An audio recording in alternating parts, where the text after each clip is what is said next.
Калемпир операциясын баштайбыз. Ассаламу алейкум.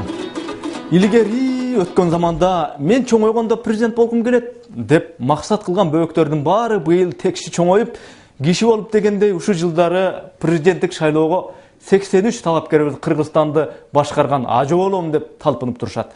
Демек Кыргызстанда 83 адам өзүн даяр президентмин деп эсептейт экен. Албетте бир өлкөнү 83 президент чогуу башкарбайт деңизчи. Кудай маңдайга жазган бирөөсү президент болуп чыга келер.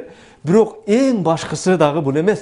Башкы кыжалатчылык бирөө президент болуп тандалса, калган 82 президент болом деп ээлигип алган кандидаттарды каяка алып барып төгөбүз деген суроо пайда болот.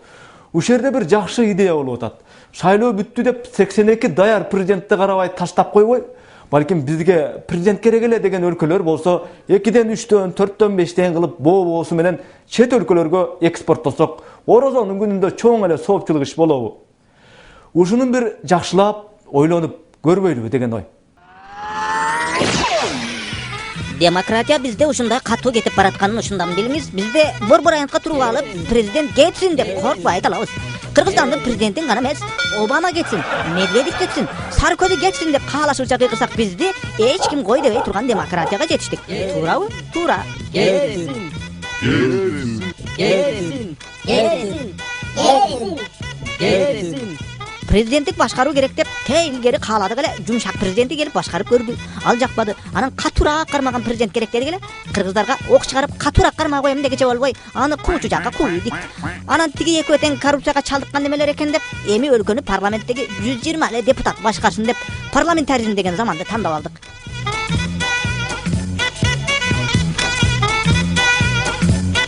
Мына эки аксакал жөн аксакал эмес.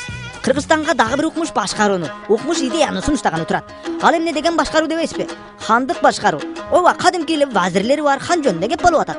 Бул аксакал дагы президенттикке талапкерлигин коем деп, БШКга арызын берсеми деп ойлонуп турат. Эгер президент болуп калса, өзүн Кыргызстандын ханы деп жарыялап, мурунку президенттерди көп жылга такка жабышпай, бир эле жыл хан болуп иштеп, анан ишин өткөрүп берет экен. Хандык башкаруу деген мен өзүмдүн программа менен президенттикке коюп атам. Ушу жүрөгүм чыдап алгандан мен хан болуп, хан сайлагандан кийин уже бийлик мага өттүбү. Анан мен баягы айткандай 7 облустан 5тен аксакалды 60 жаштан 70 жашка чейинки пенсионер жаштар кар аксакалдарды. Буларды дагы айры кыштактардан тазасын.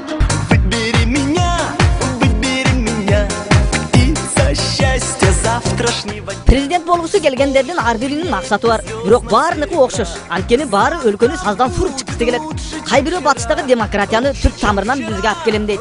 Дагы бир кыйындар илгерки Сталин, Ленин курган коммунизмге, болбосо могуреки Кытайдагыдай социализмге жабышып өнгөнү дейт. Дагы бирөөлөрү Путинди айтып, Путинди мактап, ошо кишиде башкарыш керек деп, президенттик күрөшкө Путиндин атын ала чуркагандар бар. Мурунку президенттик шайлоолордо бир талапкерди Путинге окшош экен деп атышты эле. Бул жолку шайлоодо дагы бирөө мен Путиндин кадрымын деп чыкты. Эми экөөбүз сен Путин эмес, мен Путин деп, Орусиянын өкмөт башчысынын Путин деген атын тартып алышпаса болду. Выбери меня, и за счастье завтрашнего дня. Эми шайлоо күнү жакындаган сайын талапкерлер арасында Путиндин баскан турган жоругун, Ататүрктүн сүрдүү кабагын, Че Геваранын турган турпатын туурап кийинген, сүйлөгөн, баскан, ойлонгондор дагы алдыда көп эле чыгат болуш керек. Эмнеси болсо дагы мурда кийин эч бир тарыхта, эч бир мамлекетте мынчалык көп президенттикке талапкерлер катталган мисал болбогондугу менен түз эле Гиннестин китебине кирип бармай болдук. Кол бошосо президент болуп коюш керек эле деген какшык Кыргызстандагы саясаттын бүгүнкү абалын туюнтуп турган сайт. Сыртка туалетке чыгып кетип эле кайра үйгө жаркырап кандидат болуп кирген көрүнүш бул өзү эмненин белгиси, эмненин үлгүсү? Күчтүү демократиянынбы же ашынган маскарачылыктынбы?